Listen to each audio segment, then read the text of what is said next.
امامعلی رحمان رئیس جمهوری تاجیکستان در حاشیه سمیت سران کشورهای عضو سازمان همکاری‌های شانگهای در آستانه پایتخت قزاقستان با سی جین پین پرزیدنت چین ملاقات کرد. سی جین پین گفت که تاجیکستان و چین دو همسایه دوست و همکاری استراتژیکی هستند. به قول او دو کشور در بخش‌های تجارت و اقتصاد، دفاع، رشد کشاورزی، انرژی و امنیت همکاری زیست دارند و همچنان همکاری‌هایشان را در دایره برنامه‌های سازمان ملل متحد و سازمان همکاری‌های شانگهای هماهنگ می‌کنند. سی جین پینگ گفته است تاجیکستان در پیشبرد طرح کمربند راه ابریشم همکاری مهمی چین است. او افزوده که دو کشور به هماهنگی در سیاست اقتصاد، استراتژی رشد و همچنان همکاری در تولید محصولات نیاز دارند. او گفت دو کشور باید همکاری‌هایشان را در رفع عاقبت‌های طبیعی، رشد اقتصاد، سرمایه‌گذاری، دفاع و حفظ حقوق و امنیت توسعه ببخشند.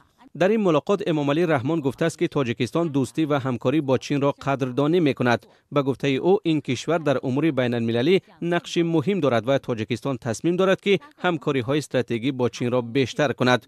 امامعلی رحمان گفت امسال تاجیکستان و چین 25 سالگی روابط دیپلماتی را جشن می‌گیرند و به گفته او این جشن در فضای اعتماد سیاسی و دستاوردها صورت می‌گیرد. امامعلی رحمان و سی جین پین روز چهارشنبه برای ملاقات با سران کشورهای عضو سازمان همکاری‌های شانگهای به آستانه پایتخت قزاقستان رفتند.